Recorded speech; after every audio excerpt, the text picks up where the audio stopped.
Good evening. और आप सबों को जय मसीह की। और मुझे बड़ा अच्छा लग रहा है कि मैं फिर से आपके सामने उपस्थित हो सकती हूँ एक नए संदेश के साथ। और आज हम थोड़ा सा भविष्यवाणी के बारे में नहीं सीखेंगे। आज हम वचन संहिता 37 के बारे में हम आज अध्ययन करेंगे। So today I have not taken the prophecy lecture. Today I am dealing with the Psalms chapter 37. It's good to be back on my channel once again and to give a message which I have prepared with the help of Holy Spirit. Let's pray before we go. Our Father in heaven, once again we are so privileged that we can come to your throne of mercy to say another lecture, to share it with the people. Help me to speak the words that you want me to speak. Fill me with your Holy Spirit. I pray for all my viewers as they listen to my message and watch the PowerPoints. I submit them into your care so that you will touch their hearts and they'll be able to share this message with the other people. For I ask these few blessings in Jesus' name. Amen. तो जैसे मैंने बोला, आज हमारी study जो है वो भजन संहिता 37वें अध्याय के ऊपर है। आइए हम जैसे कि हम अपनी पावर पॉइंट्स में जाते हैं, उसमें हम फिर चलते हैं। और बड़ा अच्छा संदेश है आज का भी, जो कि मैं चाहती हूँ कि आप लोगों के साथ मैं इसको शेयर करूं। And it says do not freight.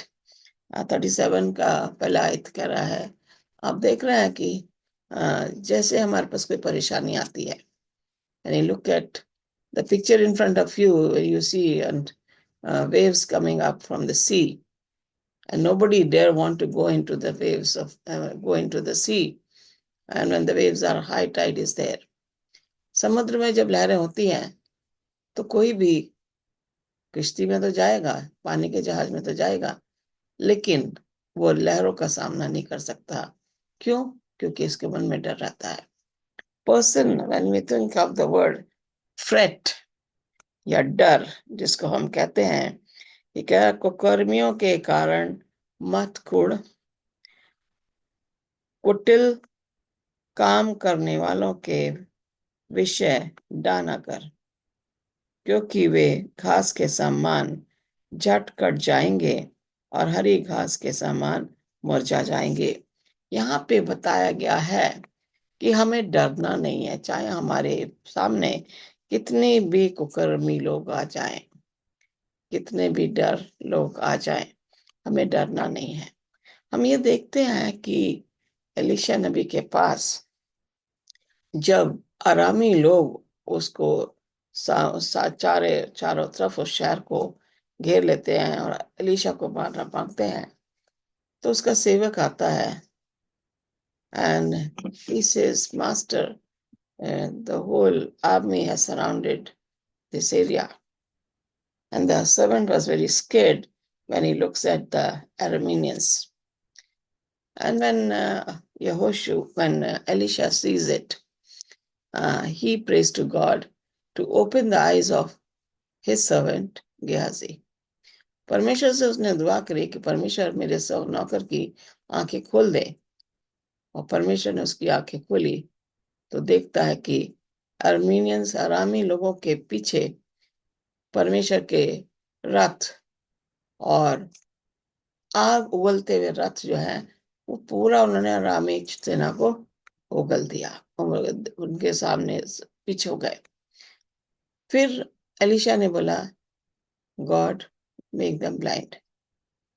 उसने कहा, हे ईश्वर, इन लोगों को अंधा कर दे। और इस तरीके से वो सेवक जब देखता है कि किस तरीके से उसका जो मालिक है उसने किस तरीके से विश्वास किया, वो डरा नहीं। सेवक डर गया लेकिन वो नहीं डरता है। यहाँ पे हम देखते हैं कि परमेश्वर में कहता है, मैं तुम्हारे साथ हूँ, तुम्हें डरने की जरूरत नहीं है। I am with you, you don't have to be worried about anything. It says, ये कुकर्मियों के कारण मत कुड़, कुटिल काम करने वालों के विषय डाना कर। Fret not thyself because of evildoers, neither be thou envious against the workers of iniquity. Don't be scared because of the evildoers. We are living in a sinful world, हम लोग जो है पाप वाली दुनिया में रह रहे हैं। परमेश्वर कहता है तुम कुकर्मियों के कारण मत कुड़ो, जो बुरे काम करने वाले हैं। There are two kinds of people, good people and the evil people. God is telling us not to be having any kind of fear with the evildoers. इन कुकर्मियों के कारण तुम्हें कुड़ना नहीं है, तुम्हें डरना नहीं है, तुम्हें ना जलन करनी है, क्योंकि आपका परमेश्वर आपके लिए सब कर सकता है। Your God is going to do everything for you, so you don't need to be having any kind of fear in your heart. जब परमेश्वर हमारे साथ है तो कुछ भी हमारे लिए नहीं मुश्किल। तो इसलिए हम देखते हैं कि जब भी हमने देखा है, चाहे बाइबल में ले लीजिए, ओके, हम देखते हैं कि शैतान अपनी पूरी ताकत लगा देता है ताकि हमें बुराई की ओर लेके जाए। लेकिन परमेश्वर के जो लोग परमेश्वर में विश्वास करते हैं, उनका शैतान कुछ भी नहीं बिगाड़ सकता। You take the life of Job. Satan had taken everything, his children, his wealth, and his donkeys, his camels, and his oxen. He had taken everything that had to do with wealth. जो भी उसके धन दौलत से, उसके यहाँ तक के बच्चे भी शैतान ने ले लिए। क्यों? क्योंकि वो कुकर्मी काम कर रहा था। He is a evil doer. He was trying to harm Job, but Job was very faithful. अय्यूब बहुत ही विश्वासी था, इसलिए वो इस परेशानी से, जो उसके फोड़े हो जाते सर से पैर तक, he had boils all over his body, he was not scared. He says God has given, God has taken, may God's name be praised. उसने क्या कहा? परमेश्वर ने दिया, परमेश्वर ने ले लिया, परमेश्वर की महिमा हो। जब उसकी पत्नी आती है, वो तब भी नहीं घबराता है, तब भी नहीं डरता है। वो कहती है अभी भी तो परमेश्वर के साथ विश्वास में है, परमेश्वर को श्राप दे और मर जा, curse God and die. His own wife came and told him. He was not scared of all these evil things which were happening in his life. He was relying on the God of heaven. वो परमेश्वर के ऊपर विश्वास कर रहा था। उसको मालूम था परमेश्वर उसकी परीक्षा ले रहा है। परमेश्वर ने दिया, परमेश्वर ने ले लिया, परमेश्वर जैसा चाहेगा वैसा ही वो करेगा, मेरा तो कुछ भी नहीं है। जब हम ये देखते हैं कि हम सब कुछ परमेश्वर का है, तो हमें किसी भी बुरी चीजों से हमें डरने की जरूरत नहीं है। यहाँ पे देखते हैं दुर्जन मनुष्य घास और हरे पौधों की तरह शीघ्र पीले पड़ जाते और मर जाते हैं। पौधे विदर quickly like grass and wilt like tender plants. Psalms 37:2. अब दुर्जन मनुष्य, now when you look at poor people, evil doers, okay, दुर्जन मनुष्य को आप देखोगे, जस्ट सी, अगर आपके घर में गमले हैं या पॉट्स हैं, अगर आप उनको पौधों में पानी नहीं दोगे, if you don't water the plants you have in your home, if you don't water them for 2-3 days, they will wither away, they'll start drying, they'll become yellowish. That is the sign of sickness. And when we give water to the plants, they again become green, and you feel nice. Green is always nice for the eyes. जब पेड़ पौधों को हम पानी नहीं देते तो वो पीले पड़ जाते हैं। इसी तरीके से जो आदमी परमेश्वर में विश्वास नहीं करता, परमेश्वर के वचन को नहीं सुनता, उसका जीवन भी वो पीले पौधे जिनको पानी नहीं दिया जाता, वैसे ही उसका जीवन भी हो जाता है। His life becomes useless because he does not trust in God. He does not listen to the word of God. He has nothing to do with God because he is the evil doer. One time or the other, he realizes, when he realizes that his life is useless. जब आदमी ये देख लेता है कि मेरा जीवन बिना किसी मतलब के है और मुझे इस जीवन को नए सिरे से अपना जीवन जीना है, तो हमारे जो जीवन में जो हमारे घास और हरे पौधे जो पीले पड़ गए थे, वो फिर से हरे भरे हो जाते हैं, और ये परमेश्वर के द्वारा ही हो सकता है। When we turn to God, our life once again takes the right about turn, and our life becomes useful instead of useless. हमारा जीवन जो अधर में था, जब हमने परमेश्वर को चुना, तो हमारा जीवन सुखमय हो जाता है, शांति पूर्वक आनंदित हो जाता है परमेश्वर में। हम भूल जाते हैं कि हमारा जीवन व्यर्थ था जब हम पाप में थे, लेकिन अब परमेश्वर के साथ होके हमारा जीवन व्यर्थ नहीं है। Our life is not wasteless, worthless. Once we begin to trust on God, we begin to live a life which is full of prosperity, a life which is full of happiness. This is what God wants us to do.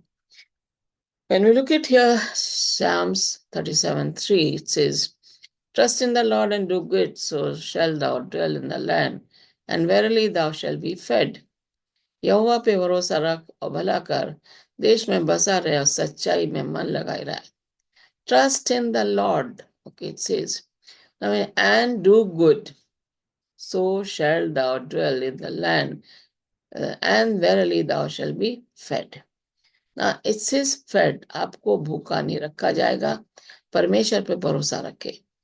When we look at the life of Elijah, Elia की जीवन हम जब देखते हैं, तो हमें दिखता है कि वहां पे एलिया जेजबेल से डर के भाग रहा था. परमेश्वर ने उसको बोला, तो यहाँ पे बारो वो जो झरना था, वहां पे उसको ले जाता है. वहां पे जो है गुफा में वो सोता है और झरने से पानी पीता है, और कौवे आके उसको खाना देते हैं. The ravens come and feed him in that brook. He was sleeping taking rest in the brook, in the cave, taking water from the brook, and ravens were feeding him. That's how he trusted God. When he ran away, he knew God is going to look after him. And we see the life of Elijah was so powerful. इतनी meaningful life थी उसकी, शक्तिशाली life थी, हिम्मत वाली life थी. आहब के सामने बोलता 3.5 साल तक बारिश नहीं होगी. He told King Ahab, for 3.5 years there will not be any rain. And definitely there was no rain because he was the man of God. And after 3.5 years, again, when he comes on Mount Carmel with the 450 priests of Baal, and the fire comes down when he sets up his altar and cuts the ram into pieces, and fire from heaven comes, that shows that God was with him. And finally we see Elijah was taken to heaven. वो एलिया जो घबरा गया था, जो डर गया था जज़ेबेल से, वो एलिया ने राजा को बोला 3.5 साल तक बारिश नहीं होगी. और फिर 3.5 साल के बाद बारिश होती है. जब वो कारमल पहाड़ पे जाता है, 450 बाल देवताओं के सामने उसने वेदी बनाई और पशु को डाला वहां पे, और फिर उसके बाद कुर्बानी करी, और आग आसमान से आई और सब कुछ उसका चट कर गई. इससे पता लगता कि परमेश्वर बाल देवताओं के साथ नहीं था, परमेश्वर एलिया के साथ है, जिसको कि परमेश्वर ने आसमान में उठा लिया था. यहाँ पे हम देखते हैं, delight yourself also in the Lord and he shall give you the desires of your heart. यहोवा को अपने मुख सुख का मूल जान, और वह तेरे मनोरथों को पूरा करेगा. Delight your self in the Lord, Psalms 37:4. Why do we need to be happy? हमें खुश रहने की क्यों जरूरत है? जो परमेश्वर के लोग हैं, वो परमेश्वर में आनंदित होते हैं. Since we are God's people, we need to be having trust in God, enjoying the life with Jesus Christ. Then only we can say, okay, I am delighting myself in the Lord, and God is going to give me the desires of my heart. जब हम परमेश्वर के वचन का पालन करते हैं, when we obey the words of the Bible, God is happy with us. परमेश्वर हमसे खुश है, और जो हम चाहते हैं वो पूरा करता है. We have so many desires, being a sinful man. We have so many desires of our own, which we want God to fulfill. It says, trust in God. परमेश्वर पे भरोसा करो और आपके सारे काम जो है वो पूरे हो जाएंगे, आपकी इच्छाएं पूर्ति हो जाएगी, परमेश्वर करेगा. Just trust in the God and he will give you the desires of your heart. Whatever desires you have, whatever you want to do in this world, whatever you want to achieve for God's service, God is definitely going to touch your heart, going to give you the desires of your heart. आपकी इच्छा पूर्ति परमेश्वर करेगा. आपको सिर्फ उसके ऊपर भरोसा करना है. जब परमेश्वर के ऊपर हम भरोसा करते हैं, हमारे सारे काम जो है वो परमेश्वर सही करता है. वो कहता है कि मेरी योजनाएं जो है तुम्हारी अच्छाई के लिए है. यिर्मयाह 29 में वो बोलता है कि my plans are for your betterment, for your prosperity, not to ruin anything for you. जो परमेश्वर की योजनाएं हैं वो हमारे लिए बेस्ट है. God's plans are always best for us, and therefore we need to lean on to God's understanding and not on our own understanding. अपनी समझ से हमें वो सहारा नहीं लेना, हमें परमेश्वर के ऊपर निर्भर करना है. तब हमारे सारे काम जो है वो अच्छे होते चले जाएंगे.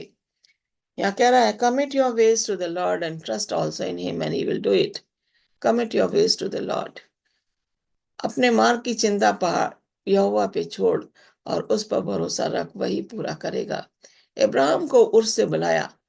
He was called from Ur, a place which was full of paganism. People were worshipping idols. And God said, you come out of this place. परमेश्वर ने अब्राहम को उर्स में बोला, तू यहाँ से निकल के आ और वहां जहां मैं तुझे लेके जा रहा हूं. Now, Abraham was, when we look at the life of Abraham, उसके जीवन को देखें, उसने कभी परमेश्वर से कोई क्वेश्चन नहीं किया, कोई सवाल नहीं किया. उसने ये नहीं पूछा, परमेश्वर तू मुझे कहाँ भेजना मांग रहा, कहाँ लेके जा रहा. He never questioned God. And Abraham quietly came out of with his nephew Lot and his family.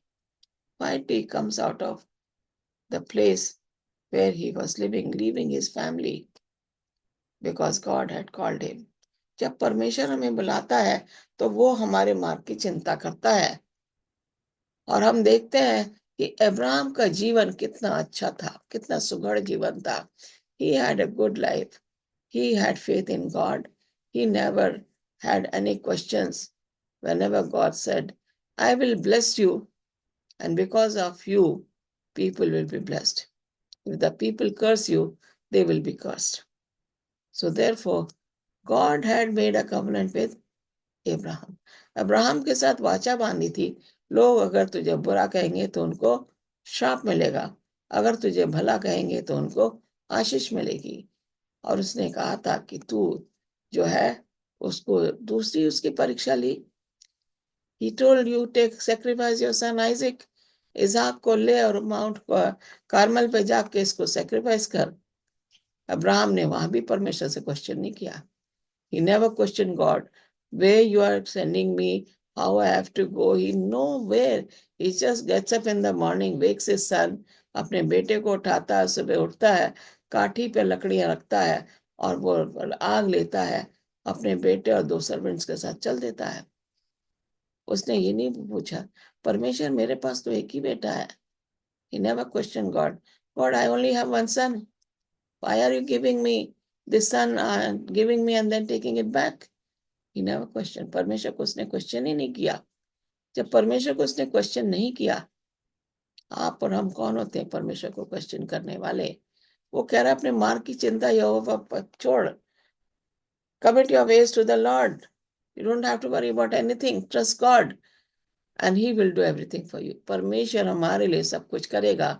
हमें परमेश्वर पे भरोसा करना है. जब हम ऐसा करेंगे, अब्राहम का जीवन जो है सैक्रिफाइस वाला जीवन था. अब्राहम का जीवन जो था विश्वास का जीवन था. उसने परमेश्वर से कोई क्वेश्चन नहीं पूछा.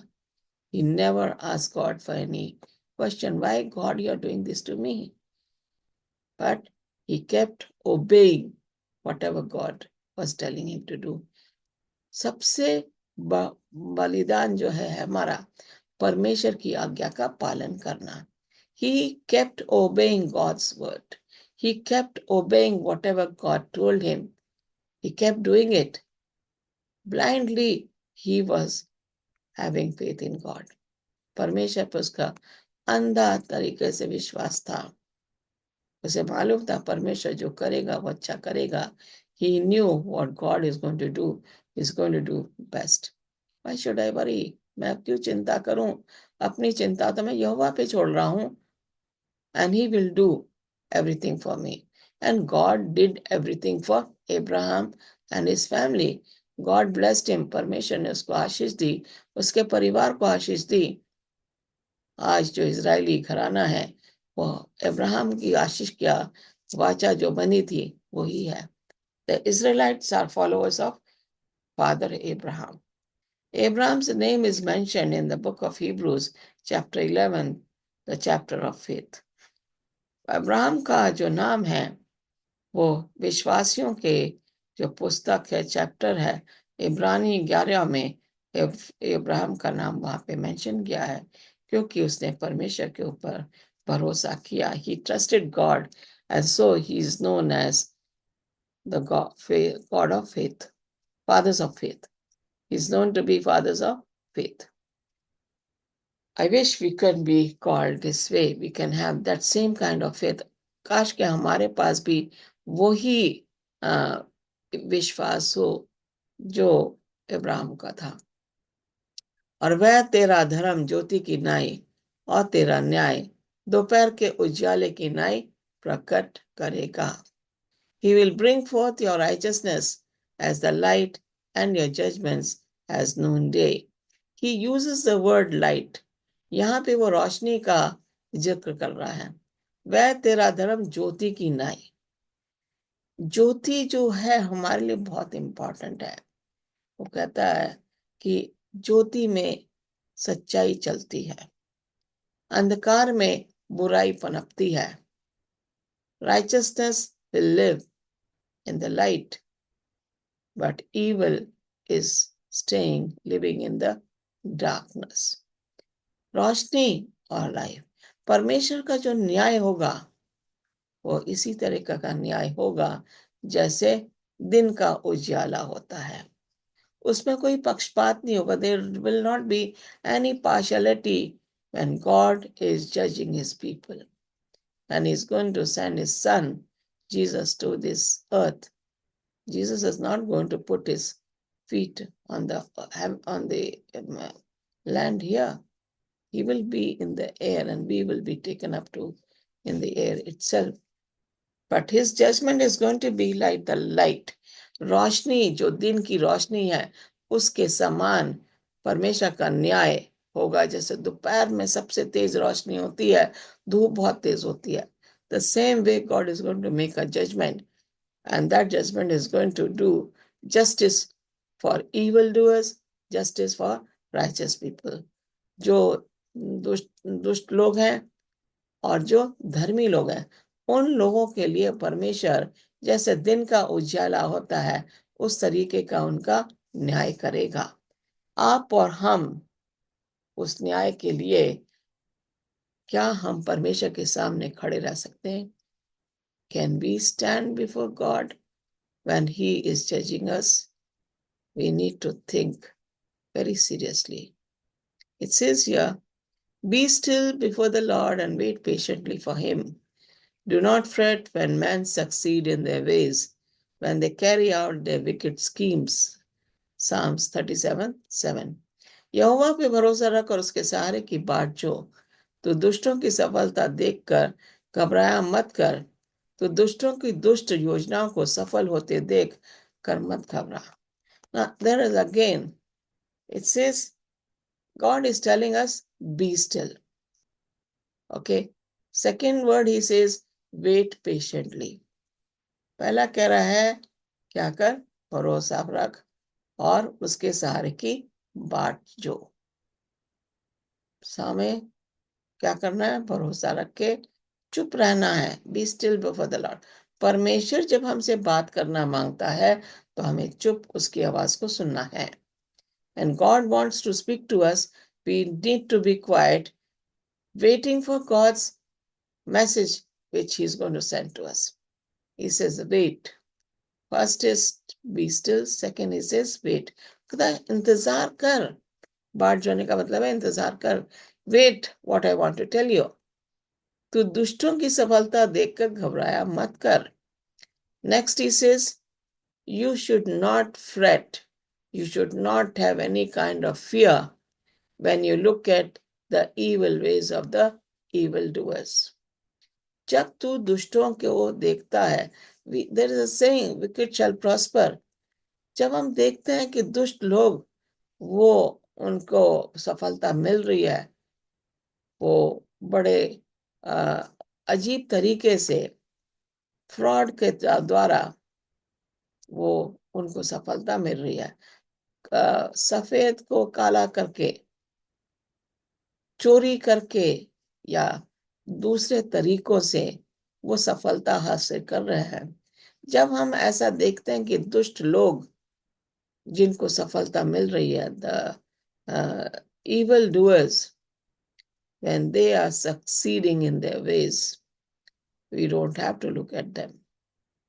हमें उनकी ओर नहीं देखना, हमें घबराना भी नहीं है, because we are trusting God, and God said, wait patiently. I am with you. You don't need to have any kind of fear. तुम्हें डरने की जरूरत नहीं है क्योंकि मैं तुम्हारे साथ हूं। We have to be staying when we know certain evil is going to come out of from the nearby places, from the evildoers, from the wicked people. We should move away from them. जब हम देखते हैं कि कुछ बुरा होने वाला है और हम भाग जाते हैं, परमेश्वर हमें आगाह करता है, तो हमें वहां से हट जाना चाहिए। हमें यहोवा पे भरोसा रख के उसके इंतजार करना चाहिए कि वो हमें क्या करवाना मांग रहा है। हमें दुष्टों की ओर नहीं देखना है। तू दुष्टों की दुष्ट योजनाओं को सफल होते देख, मत घबराए। दोबारा भी लिखा है, God is telling us, when you look at the evil, wicked people, don't look at them. Don't be fretting. You should not have any kind of fear. जब दुष्टों को देखते हो हमें क्यों घबराना होता है? परमेश्वर हमारे साथ है। वो कह रहा है तुम उनकी योजना को सफल होते देखते हो, तुम घबरा जाते हो कि हम क्यों नहीं हो पा रहे हैं। We have a tendency to say, if this wicked person is succeeding, why can't I succeed in my life? If this wicked person is having so much wealth, why can't I have a wealth? We begin to compare ourselves with the दुष्ट or the wicked person. हम दुष्ट के साथ अपनी जो है अपने आप को कंपेयर करते हैं। ये इतना अच्छा कैसे हो गया, मैं क्यों नहीं हूं ऐसे? इसके पास इतना धन दौलत क्यों है, मेरे पास क्यों नहीं है? इसके पास इतने अच्छे कपड़े क्यों है, मेरे पास कुछ नहीं। वो दुष्ट है। God says he is a wicked person. The wicked will always prosper only for a short time. थोड़े समय के लिए ये दुष्ट लोग जो है सफलता हासिल करेंगे, अंत में इन्हें असफल होना पड़ेगा। परमेश्वर इन्हें सारे इनके कामों को असफल करेगा। God is going to bring failure in their life. Why should we bother about wicked people? God has promised us, trust me, I will do everything for you. मेरे पर भरोसा करो। दुष्टों को मत देखो, दुष्टों के मार्ग से अलग हट जाओ। Turn away from the evil ways of the wicked people. This is what God wants us to do. I think if we trust God, we don't have to look at the wicked people. We don't have to look how successful they are in their wicked ways. Those are only for a short time. वो थोड़े समय के लिए उनको क्या मिल रहा है, वो अपनी सफलता दिखा रहे हैं। उनमें घमंड है, उनमें धन दौलत है, उनमें परमेश्वर का प्यार नहीं है। लेकिन जो परमेश्वर पे भरोसा करते हैं, those who love God, God makes them successful in their lives. God is guiding them every moment of our life. परमेश्वर हर पल पल पे हमें मार्गदर्शन कर रहा है। हमें दुष्टों की संगति में नहीं जाना अजीजों। We don't need to follow the wicked people, but we should trust God because He will make our ways straight. He will give us success if we abide by the word of God. उसके वचन पे अगर हम बने रहेंगे तो हमारे सारे काम जो है अच्छे होते जाएंगे। परमेश्वर आपको आशीष दे और मैं फिर जल्दी ही अपने अगले मैसेज के साथ आऊंगी। God bless you. Let me offer a prayer. Father in heaven, thank you for helping me to speak your word. Bless each one of us. If there are any sick ones, touch them and restore them back to normal health. Help them to trust you, not the evildoers. We pray for their families. Bless us for the rest of the night. If it is your will, show us the dawn of another day. Thank you for everything you do for us. Forgive us our sins and shortcomings. For I ask these few blessings in Jesus' name. Amen. God bless you. I hope if you have not subscribed to this channel, अगर आपने मेरे channel को subscribe नहीं किया है और आप मेरे शब्द वचनों को सुन रहे हैं, प्लीज इसको सब्सक्राइब कीजिए ताकि अगला मैसेज आपको जैसे ही मैं रिकॉर्ड करती हूँ आपको मिल जाएगा। God bless you as you listen to this message. Thank you.